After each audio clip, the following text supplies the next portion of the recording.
Sudah saya bilang jangan jualan di sini. Tutup sekarang juga atau saya laporkan. Assalamualaikum teman-teman semuanya. Sebelum masuk ke ceritanya, jangan lupa kita kirimkan solawat untuk Nabi Muhammad Sallallahu Alaihi Wasallam. Allahumma sholli ala Muhammad wa ala ali Muhammad. Teman-teman, ada satu hal yang sering dilupakan orang-orang yang merasa punya kuasa. Mereka pikir hidup orang kecil itu murah. Mereka pikir suara orang miskin bisa dibungkam.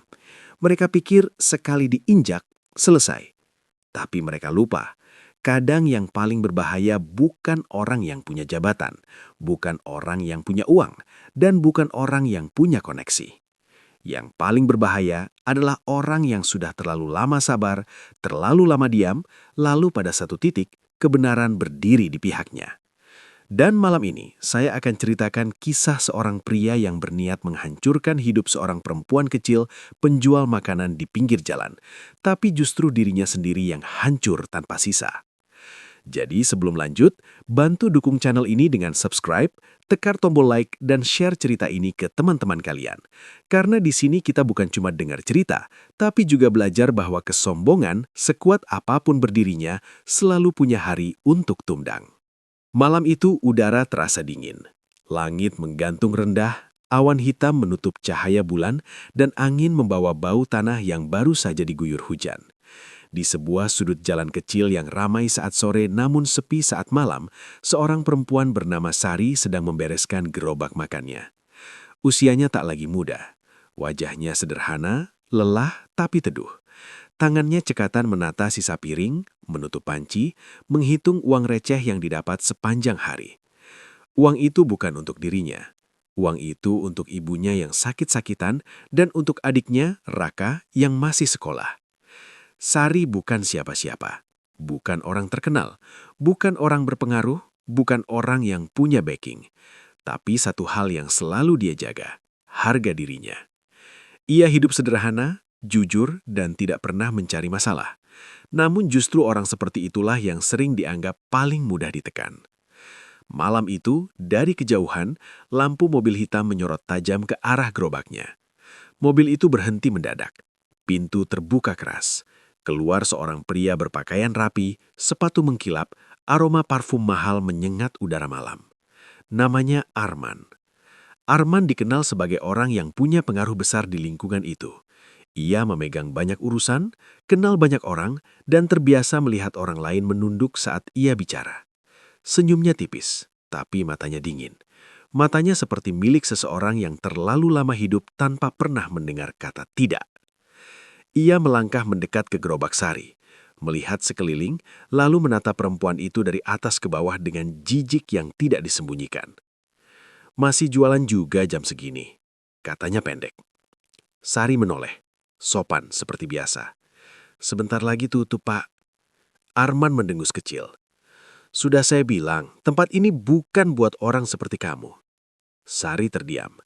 Angin malam bertiup pelan, membuat plastik-plastik pembungkus bergetar halus. Ia tahu siapa pria di hadapannya. Ia juga tahu, sejak beberapa minggu terakhir, ada pihak yang ingin semua pedagang kecil di sekitar jalan itu pergi. Kabarnya lahan di seberang akan dibangun sesuatu yang lebih besar. Orang-orang kecil dianggap mengganggu pemandangan. Tapi Sari tidak punya tempat lain. Pak, ucapnya pelan, saya cuma cari makan, saya nggak ganggu siapa-siapa. Arman melangkah lebih dekat. Ganggu, kamu ganggu rencana saya.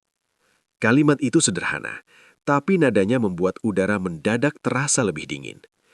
Sari belum tahu, malam itu bukan sekedar ancaman, itu adalah awal dari rencana jahat seseorang yang merasa bisa mengatur nasib orang lain sesuka hati.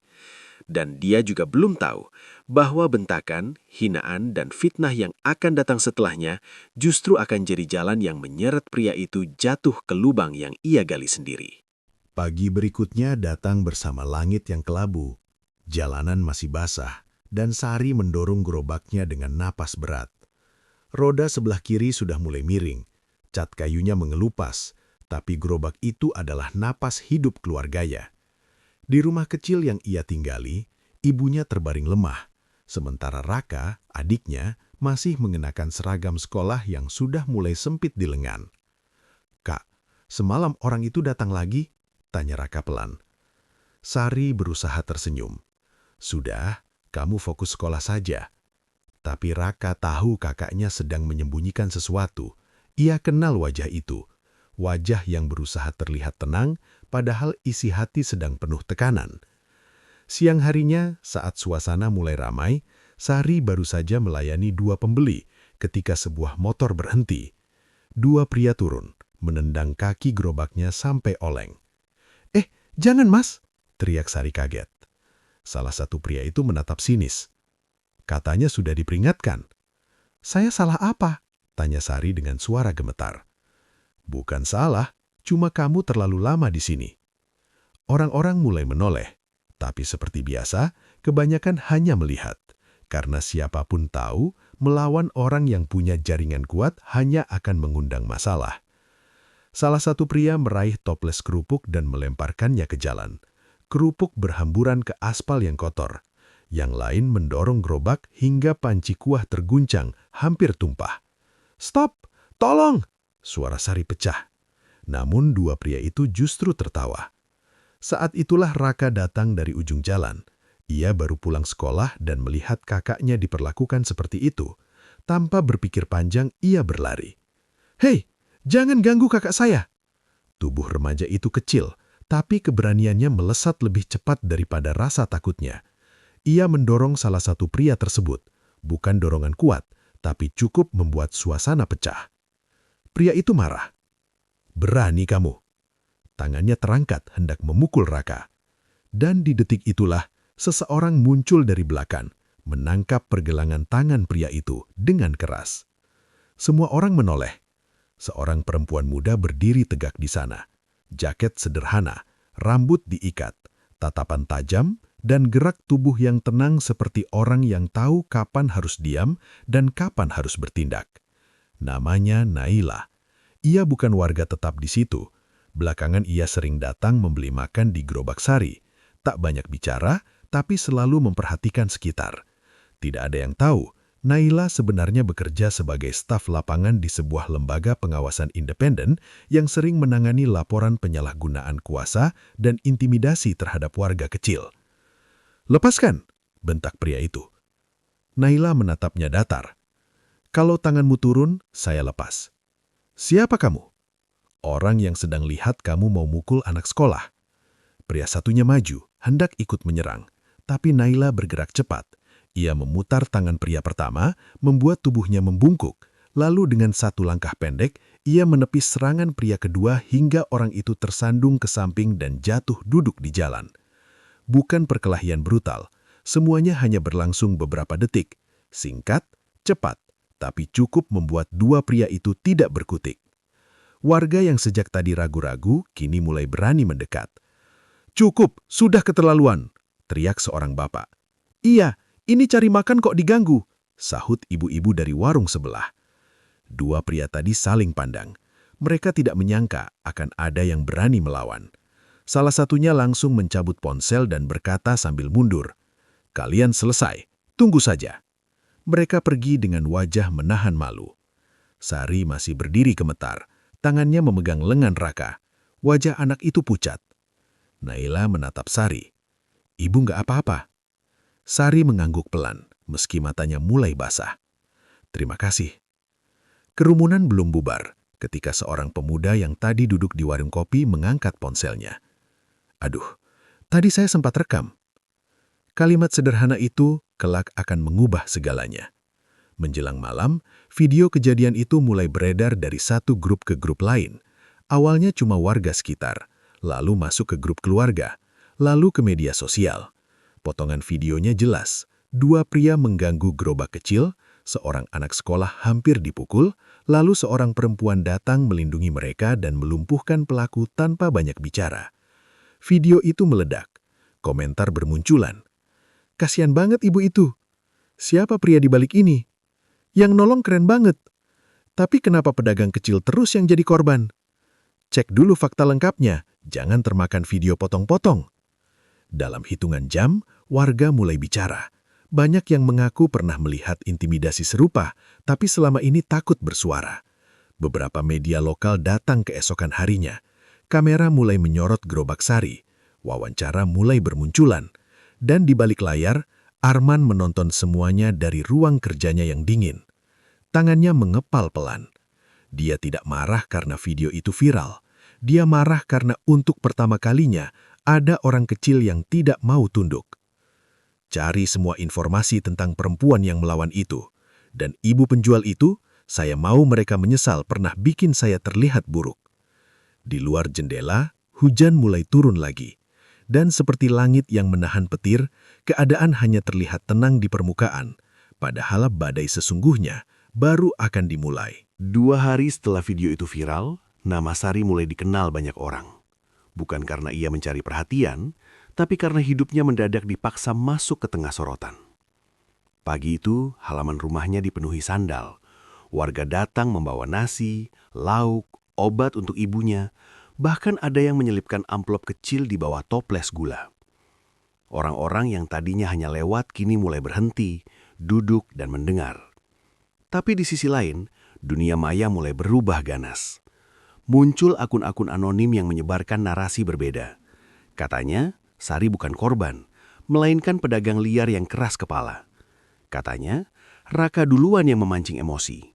Katanya, Naila adalah preman bayaran yang sengaja menciptakan keributan untuk menjatuhkan nama seseorang. Bahkan lebih parah lagi, ada yang menuduh Sari sengaja merekayasa video demi uang bantuan. Opini publik terbelah. Sebagian membela, sebagian ragu, sebagian lagi menonton sambil menunggu siapa yang paling kuat. Inilah perang yang paling kejam di zaman sekarang. Bukan lagi soal siapa yang benar, tapi siapa yang lebih cepat membentuk cerita. Arman memainkan semuanya dengan rapi. Ia punya koneksi ke beberapa orang yang biasa mengatur pemberitaan. Ia punya pasukan buzzer yang bekerja bukan untuk membela kebenaran, tapi untuk mengaburkan kenyataan. Ia tahu caranya menanam keraguan. Dan ketika orang sudah ragu, fakta sejelas apapun akan tampak kabur. Di sebuah ruangan tertutup, Arman duduk bersama 2 orang kepercayaannya. "Jangan bantah semua," katanya tenang. "Buat seolah-olah kita justru korban fitnah." "Tapi videonya jelas, Pak." Arman tersenyum tipis. "Kalau satu video cukup untuk menghancurkan orang seperti saya, dari dulu saya sudah jatuh. Yang penting bukan fakta, yang penting arah emosi publik." Dan benar saja, sore itu muncul berita dengan judul-judul yang memutar keadaan. Bahasanya halus, tapi menusuk. Seolah-olah ada agenda tersembunyi dari pihak Sari dan Naila. Seolah semua ini permainan simpati. Sementara itu, Naila sendiri mulai menerima tekanan. Atasannya memanggilnya ke kantor. Ruangan itu dingin, lampunya terlalu terang dan map coklat di atas meja terasa lebih berat dari biasanya.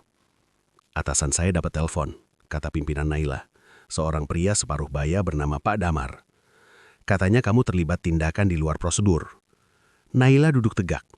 "Saya mencegah kekerasan terhadap warga, Pak." "Saya tahu, tapi sekarang ini bukan cuma soal benar atau salah. Ada orang-orang yang merasa kamu bikin masalah besar." Naila diam sesaat. "Kalau saya diam waktu itu, anak itu bisa dipukul." Pak Damar menghela napas panjang. "Saya tidak menyalahkan kamu, tapi kamu harus hati-hati. Mereka mulai cari-cari celah."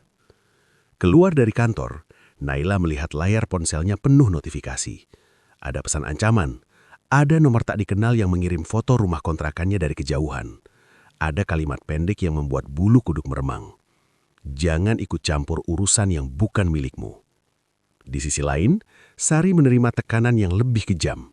Bukan hanya fitnah, tapi ketakutan nyata. Suatu malam, listrik rumahnya padam mendadak. Saat Raka keluar untuk mengecek, ia menemukan secari kertas di pagar. "Kalau mau selamat, pergi." Raka langsung pucat. "Kak, ini gara-gara aku ya? Kalau waktu itu aku nggak datang, kalau aku nggak teriak." Sari memeluk adiknya erat-erat. "Jangan bilang begitu, kamu nggak salah. Yang salah itu orang yang merasa bisa menindas sesuka hati." Tapi setelah Raka tidur, Sari duduk sendirian di ruang tengah. Lampu minyak kecil menyala redup. Ibunya batuk dari kamar. Dan untuk pertama kalinya sejak semuanya dimulai, Sari menangis tanpa suara. Beban itu terlalu besar. Ia hanya ingin jualan, hanya ingin hidup tenang. Tapi sekarang namanya diomongkan orang, keluarganya diteror dan adiknya merasa bersalah karena mencoba melindunginya. Tapi di saat yang sama, sesuatu yang tidak diperkirakan Arman mulai bergerak. Viralnya video itu ternyata membuka mulut banyak orang. Seorang sopir angkutan datang menemui Naila. Saya pernah dipalak anak buah dia. Seorang ibu pemilik kios menangis saat bercerita. Kios saya dulu dipaksa tutup. Saya diancam kalau melawan. Seorang mantan pegawai Arman diam-diam menghubungi media independen, mengaku menyimpan beberapa bukti transaksi dan rekaman percakapan yang menunjukkan pola intimidasi yang selama ini ditutupi. Sedikit demi sedikit, teka-teki besar mulai tersusun. Arman bukan hanya ingin menggusur Sari. Sari cuma satu batu kecil di jalan yang ingin ia ratakan. Masalahnya, kali ini batu kecil itu ternyata menyingkap seluruh dinding kebusukan yang selama ini berdiri di belakangnya. Naila mulai bergerak lebih hati-hati. Ia menemui orang-orang secara diam-diam, mengumpulkan kesaksian, menyalin dokumen, mencocokkan tanggal, menjaga agar semua bukti tidak hilang. Di sebuah warung kopi yang remang, seorang pria tua menyerahkan flash disk kecil. Dari dulu saya takut, tapi kalau sekarang pun saya diam, berarti saya ikut membiarkan. Naila menerima benda kecil itu seperti menerima bara. Terima kasih. Saya jamin ini tidak berhenti di tengah jalan. Malam semakin larut. Hujan turun tipis-tipis. Lampu jalan memantulkan warna kuning pucat ke genangan air. Di rumah, Sari duduk bersama Raka. Kalau kita pergi sekarang, mungkin semua selesai, kata Raka. Sari menatap gerobaknya yang terparkir di halaman. Kalau kita pergi karena takut, besok orang lain akan diperlakukan sama. Raka menunduk. Tapi aku takut, Kak. Sari mengusap kepala adiknya. Kakak juga takut. Kalimat itu jujur, sangat jujur. Karena keberanian bukan berarti tidak takut. Keberanian adalah tetap berdiri meski lutut gemetar. Di sisi lain kota, Arman mulai gelisah. Laporan-laporan yang ia terima tidak lagi menenangkan. Narasi yang dibangun buzzer memang berhasil memecah opini, tapi tidak menghentikan munculnya korban-korban lain. Dan setiap korban baru membuat nama Arman makin sering disebut. Ia membanting gelas ke lantai. Kenapa satu perempuan penjual makanan saja tidak bisa dibereskan? Bentaknya. Ruangan sunyi. Salah satu anak buahnya menjawab hati-hati. Masalahnya sekarang bukan dia saja, Pak. Orang-orang mulai berani bicara. Arman menatap tajam. Kalau begitu, buat mereka diam. Ucapan itu terdengar seperti perintah biasa. Tapi justru disitulah kesalahannya. Karena ketika orang yang haus kuasa mulai panik, ia cenderung bertindak ceroboh. Dan orang ceroboh sering meninggalkan jejak. Pagi itu langit cerah, tapi suasana justru lebih menegangkan dari hari-hari hujan. Di depan rumah Sari, warga mulai berdatangan bukan sekedar untuk memberi bantuan, melainkan untuk menunjukkan keberpihakan. Ada yang membawa poster sederhana bertuliskan, "Jangan injak yang kecil." Ada yang membawa salinan pernyataan dukungan. Ada juga beberapa korban lama yang akhirnya memutuskan menunjukkan wajah mereka. Sari berdiri di teras, bingung dan haru. Seorang ibu parubaya maju dan menggenggam tangannya erat. Dulu saya diam waktu dipaksa tutup, tapi lihat kamu berani bertahan. Saya malu kalau sekarang masih bungkam. Tak lama kemudian, media kembali datang. Kali ini bukan hanya memburu sensasi, tapi karena ada sesuatu yang jauh lebih besar mulai tercium. Naila, yang semalaman hampir tidak tidur, membawa map tebal dan sebuah laptop ke sebuah pertemuan terbuka yang dihadiri warga, tokoh masyarakat setempat, dan beberapa jurnalis. Di sana, untuk pertama kalinya, potongan-potongan bukti mulai diperlihatkan. Ada rekaman suara ancaman. Ada data transfer mencurigakan ke orang-orang tertentu yang selama ini bertugas menekan pedagang kecil. Ada foto-foto pesan intimidasi. Ada kesaksian berantai dari korban lain yang polanya sama. Satu persatu, fakta dibuka. Ruangan yang tadinya riuh mendadak sunyi. Seorang wartawan bertanya, apakah semua ini mengarah ke orang yang sama? Naila menatap lurus ke depan. Kami tidak sedang membangun opini. Kami sedang menunjukkan pola, dan pola itu terlalu konsisten untuk disebut kebetulan. Di tempat lain, Arman menonton siaran itu dari ponselnya. Wajahnya tegang, nafasnya berat. Untuk pertama kalinya, Ia terlihat seperti orang yang sadar temboknya retak. Tapi ia belum menyerah. Sore harinya, ia datang sendiri ke lokasi didampingi beberapa orang. Mobilnya berhenti di tengah kerumunan warga. Suasana langsung panas. Bisik-bisik berubah menjadi gumaman keras. Arman turun dengan wajah yang masih berusaha tenang. "Saya datang untuk meluruskan fitnah," katanya lantang. Warga mulai ribut. "Fitnah dari mana? Banyak korban masih bilang fitnah. Dulu waktu kami diam Anda seenaknya."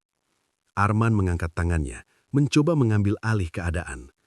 "Kalian sedang diprovokasi. Kalian tidak tahu permainan di balik semua ini." Lalu matanya tertuju pada Sari. Perempuan itu berdiri di samping gerobaknya. Wajahnya pucat tapi tegak. Tidak ada lagi tangis yang dulu ia sembunyikan sendirian di ruang gelap. Kini ada sesuatu yang berbeda dalam sorot matanya. Luka yang lama ditahan telah berubah menjadi keberanian yang tenang. Arman melangkah mendekat. "Kamu," katanya tajam, "semua ini karena kamu tidak tahu diri." Kalimat itu membuat suasana seperti berhenti sesaat. Raka yang berdiri di dekat pintu rumah langsung menggenggam tangan. Tapi Sari menahannya dengan pandangan. Sari maju satu langkah. "Bukan karena saya tidak tahu diri, Pak. Karena saya capek diinjak." Arman tertawa pendek. Sinis. "Orang seperti kamu mau lawan saya?" Sari menarik nafas. Udara sore terasa panas. Warga diam menunggu. Lalu dengan suara yang tidak keras, tapi jelas terdengar ke seluruh halaman, Sari berkata, "Orang seperti saya mungkin kecil. Tapi justru karena kecil, saya tahu rasanya sakit. Dan orang yang tahu rasanya sakit, biasanya tidak takut lagi kalau cuma diancam."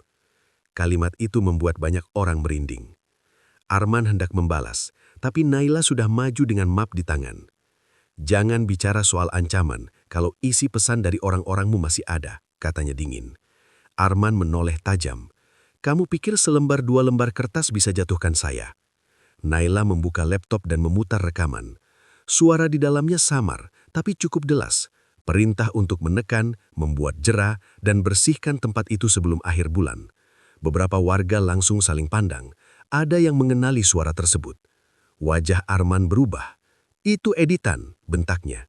Namun sebelum ia sempat mengendalikan suasana lagi, seorang pria dari belakang kerumunan melangkah maju. Orang-orang menoleh. Ternyata dia mantan orang kepercayaannya sendiri. "Saya yang kirim salinannya," kata pria itu dengan suara serak. "Karena saya sudah terlalu muak." Arman tercengang. "Kamu?" "Karena saya takut. Dulu saya ikut karena takut. Tapi sekarang saya bicara karena saya lebih takut kalau anak saya nanti tumbuh di tempat yang dipimpin orang seperti kamu." Kalimat itu seperti palu terakhir yang memukul fondasi arogansi Arman. Kerumunan meledak. Wartawan maju, kamera menyala, mikrofon terangkat. "Pak Arman, bagaimana tanggapan Anda soal rekaman ini? Benarkah ada intimidasi sistematis? Apakah Anda menyuruh orang menekan pedagang kecil?" Untuk pertama kalinya, Arman mundur satu langkah. Wajahnya bukan lagi wajah orang yang merasa menang. Wajahnya adalah wajah orang yang baru sadar semua jalur keluarnya mulai tertutup. Ia coba berjalan ke mobil, tapi warga tidak menghalangi dengan kekerasan. Mereka hanya berdiri, menatap. Tatapan itulah yang paling menyakitkan. Bukan takut, bukan tunduk, bukan memohon. Tatapan orang-orang yang akhirnya tahu bahwa sosok yang selama ini terlihat besar, ternyata hanya besar karena semua orang dipaksa diam. Malam harinya, seluruh bukti itu meledak di berbagai media. Kali ini tak lagi mudah diputar. Terlalu banyak saksi, terlalu banyak jejak, terlalu banyak korban yang muncul bersamaan. Narasi yang selama ini dirawat Arman runtuh satu persatu. Orang-orang yang dulu dekat mulai menjauh. Nomor teleponnya tak lagi cepat diangkat. Beberapa pihak yang dulu membelanya kini pura-pura tak kenal. Begitulah kuasa palsu bekerja. Saat angin berhembus ke satu arah, semua mendekat. Tapi saat badai datang, yang pertama melarikan diri justru mereka yang dulu paling keras bersorak. Dalam beberapa hari, posisi Arman runtuh. Pengaruhnya ambruk. Orang-orang yang dulu ia tekan justru berdiri menyaksikan kejatuhannya. Bukan dengan pesta, bukan dengan kebengisan, tapi dengan kelegaan panjang yang selama ini tertahan di dada. Sementara itu, gerobak Sari tetap ada di tempatnya. Catnya memang masih mengelupas, rodanya masih miring, tapi kini orang-orang datang bukan sekedar membeli makanan, mereka datang membawa hormat. Raka kembali sekolah dengan kepala lebih tegak. Ibunya yang masih lemah menangis haru saat melihat halaman tak lagi sepi oleh ancaman, melainkan ramai oleh dukungan.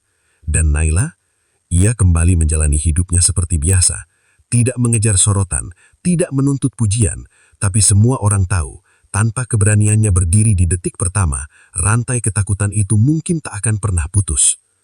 Suatu sore yang tenang, langit berwarna jingga, angin membawa aroma kuah hangat dari gerobak sari. Warga duduk di kursi plastik, bercakap ringan, tertawa kecil seperti hidup akhirnya mau bernafas lagi. Raka memandang kakaknya dan bertanya, "Kak, kenapa orang seperti dia bisa jatuh cepat sekali?" Sari tersenyum tipis sambil menuang kuah ke mangkuk. Karena dia jatuh bukan karena orang kecil, dia jatuh karena kesombongannya sendiri. Teman-teman, dari cerita ini kita belajar satu hal yang sangat penting. Jangan pernah meremehkan orang kecil. Jangan pernah mengira hidup sederhana berarti lemah. Jangan pernah berpikir bahwa jabatan, uang, koneksi, atau ketakutan yang kita tanam pada orang lain akan bisa menjaga kita selamanya. Karena ada saatnya, satu bentakan kecil berubah jadi rekaman. Satu penghinaan berubah jadi kemarahan publik, satu ancaman berubah jadi bukti, dan satu orang yang selama ini sabar berubah menjadi pintu terbukanya seluruh kebenaran. Arman berniat menghancurkan hidup Sari. Ia ingin merampas tempat mencari makan, merusak nama baik, membuat keluarga itu pergi sambil menunduk. Tapi yang terjadi justru sebaliknya. Sari tetap berdiri. Raka belajar bahwa keberanian memang mahal, tapi diam kadang lebih mahal lagi. Warga menemukan suara mereka kembali. Dan Arman, ia hancur bukan karena diserang dengan kekuatan yang lebih besar, melainkan karena untuk pertama kalinya, kebohongannya berhadapan langsung dengan orang-orang yang memilih berhenti takut. Kadang keadilan memang tidak datang secepat yang kita mau. Kadang kebenaran harus melewati fitnah, ancaman, dan malam-malam panjang yang melelahkan. Tapi ketika ia benar-benar datang, ia tidak hanya membuka siapa yang salah, ia juga memperlihatkan siapa yang selama ini benar-benar kuat.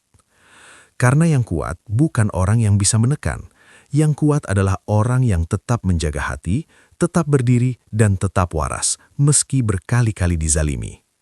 Dan pada akhirnya, hidup selalu punya cara untuk membalas. Orang kecil yang diinjak bisa bangkit, orang sabar yang dihina bisa dimuliakan. Tapi orang sombong yang merasa dirinya segalanya seringkali hancur oleh langkahnya sendiri.